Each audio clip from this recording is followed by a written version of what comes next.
Évangile de Jésus-Christ selon saint Luc. En ce temps-là, Jésus, marchant vers Jérusalem, traversait la région située entre la Samarie et la Galilée. Comme il entrait dans un village, 10 lépreux vinrent à sa rencontre. Ils s'arrêtèrent à distance et lui crièrent : « Jésus, Maître, prends pitié de nous. » À cette vue, Jésus leur dit : « Allez vous montrer aux prêtres. » En cours de route, ils furent purifiés. L'un d'eux, voyant qu'il était guéri, revint sur ses pas en glorifiant Dieu à pleine voix. Il se jeta face contre terre aux pieds de Jésus en lui rendant grâce. Or c'était un Samaritain. Alors Jésus prit la parole en disant : « Tous les 10 n'ont-ils pas été purifiés ? Les 9 autres, où sont-ils ? Il ne s'est trouvé parmi eux que cet étranger pour revenir sur ses pas et rendre gloire à Dieu ? » Jésus lui dit : « Relève-toi et va, ta foi t'a sauvé. » Frères et sœurs, une façon d'aplatir cet évangile serait de le comprendre comme une leçon de bonne éducation. Un seul est venu dire merci à Jésus, et les autres, ils sont mal élevés. En fait, non, Jésus n'est pas venu pour qu'on lui dise merci, il n'est pas venu nous apprendre à dire merci, il n'a pas donné sa vie pour ça, quoi.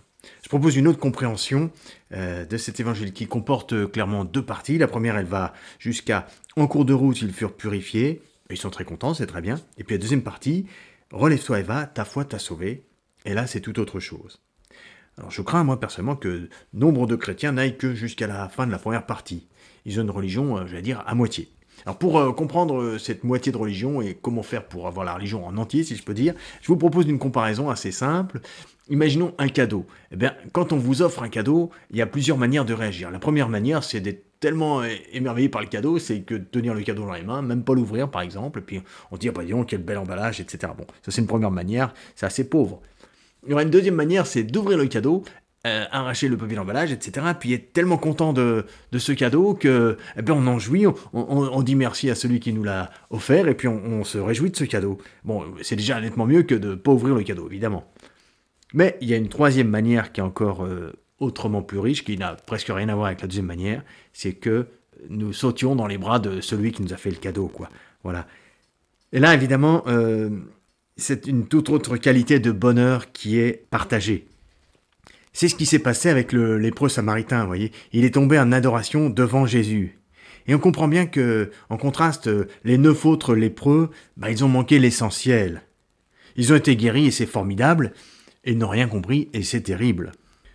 Alors je me dis, des fois, est-ce que nous ne serions pas un peu comme eux, quoi, nous contentant de bonheur pas vraiment suffisamment satisfaisant, alors qu'il y a tellement mieux à espérer. Vous voyez, pour conclure et synthétiser ma pensée, je vous partage une citation du cardinal Henri de Lubac qui disait « Nous cherchons le bonheur alors que nous sommes faits pour la béatitude ». Vous voyez, la béatitude, c'est la rencontre avec Dieu, c'est la communion, c'est l'union avec Dieu.